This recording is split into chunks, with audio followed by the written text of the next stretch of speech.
Jadi tadi waktu lagi lihat-lihat beranda Facebook, seperti biasa gua nemu sebuah artikel yang cukup mengejutkan dan menarik sih, yang mana Tencent meluncurkan fitur buat batasin waktu bermain anak di bawah umur itu udah diterapkan di Cina.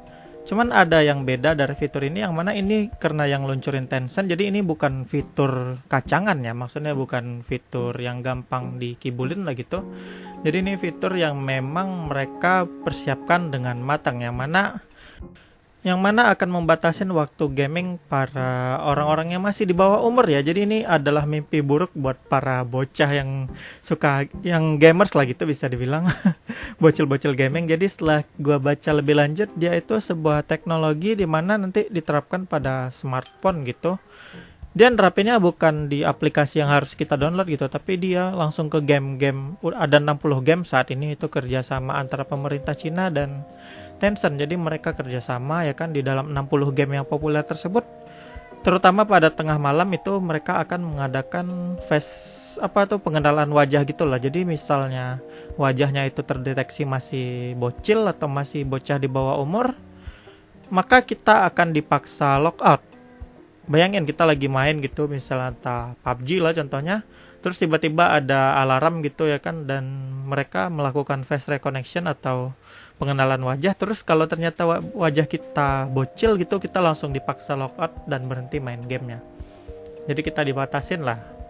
Kalau kita udah terlalu lama main game ini, terutama diterapkannya pada malam hari ya. Jadi mungkin mereka mau mengurangin jumlah bocil-bocil yang begadang gitu. Jadi ini udah berlaku di Cina semenjak 6 Juli kemarin ya.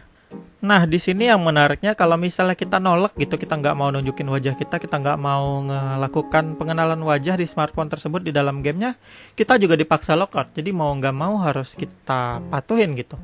Jadi walaupun misalnya kita udah dewasa ya kan, ngapain lah harus ngikutin kayak gini, tapi nggak bisa. Kita langsung dipaksa logout dan kita dikategorikan sebagai bocah juga. Jadi kita harus nurut, dan kalau memang beneran masih bocah gitu ya harus logout gitu. Jadi bakal susah buat ngekibulin sistemnya. Itu baru berlaku di Cina dan Tencent sih. Tapi ini cukup menarik karena kerjasama Cina dan Indonesia itu cukup dekat ya kan. Gimana kalau nanti itu suatu saat diterapin di Indonesia, coba. Rip para bocah gaming ya kan. Jadi gimana pendapat kalian mengenai hal tersebut? Ini tentunya para orang-orang tua ya senang dengan ini kan. Tapi kalau buat para bocil dan yang remaja pun, itu gua rasa adalah suatu mimpi buruk ya. Jadi itu aja pembahasannya. Gimana menurut kalian mengenai hal itu? Silahkan tuliskan di komentar, dan berharap aja deh supaya itu nggak diterapin di Indonesia juga suatu saat. Oke lah, sekian dulu.